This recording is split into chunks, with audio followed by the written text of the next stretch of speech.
Hi friends, இந்த video வந்து நம்ம என்ன பார்க்க போகிறோம் அப்படிங்கிறீங்கன்னா, இப்போ வந்து பிக் பாஸ் சீசன் 8 வந்து ரொம்ப வெற்றிகரமாக வந்து ஓடிட்டுருக்கு. இப்போ வந்து இந்த வாரம் வந்து மிட் வீக் எலிமினேஷன் வந்து ஒன்று ஆயிருக்குங்க. ஸோ அதை பற்றி அந்த வீடியோ நம்ம டீட்டெயிலாக பேச போகிறோம்.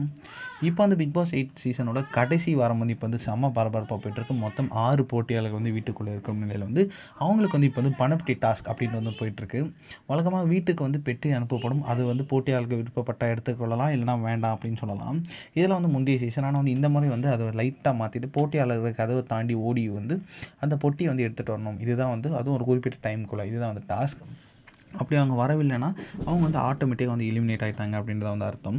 இந்த டாஸ்கில் வந்து இன்றைக்கி வந்து ஜாக்லின் வந்து பங்கேற்க இருக்கிறாங்க. அவங்க வந்து ஓடி சென்று பெட்டியை எடுத்துக்கொண்டு வீட்டுக்குள்ளே வரும்போது வந்து அவங்க வந்து அந்த நேரம் வந்து லேட்டாக வந்ததுனால கதவு வந்து ஆட்டோமேட்டிக்காக மூடிச்சான். அதனால் வந்து அஃபிஷியல் வந்து ஜாக்லின் வந்து இந்த ஒரு போட்டியிலேருந்து எலிமினேட் ஆகிருக்காங்க அப்படின்ட்டு இந்த ஒரு சம்பவம் வந்து பிக் பாஸ் ரசிகர்கள் எல்லாருக்கும் ரொம்ப அதிர்ச்சி கொடுத்துருக்கு. இந்த சீசனில் எல்லா வாரமும் ஜாக்லின் வந்து நாமினேட் ஆகிருக்காங்க. ஆனால் வந்து எல்லா வாரமும் வந்து மக்கள் வந்து அவங்கள காப்பாற்றிருக்காங்க. ஆனால் வந்து கடைசி வாரத்தில் டாஸ்க் விதமாக வந்து அவங்க வந்து எலிமினேட் ஆனது அவங்களோட ரசிகர்களுக்கு ரொம்ப அதிர்ச்சியான ஒரு விஷயமா இருக்குது. இந்த ஒரு விஷயம் ரொம்ப பெருசாக வந்து இணையதளத்தில் பேசப்பட்டுக்கிட்டு இருக்குது.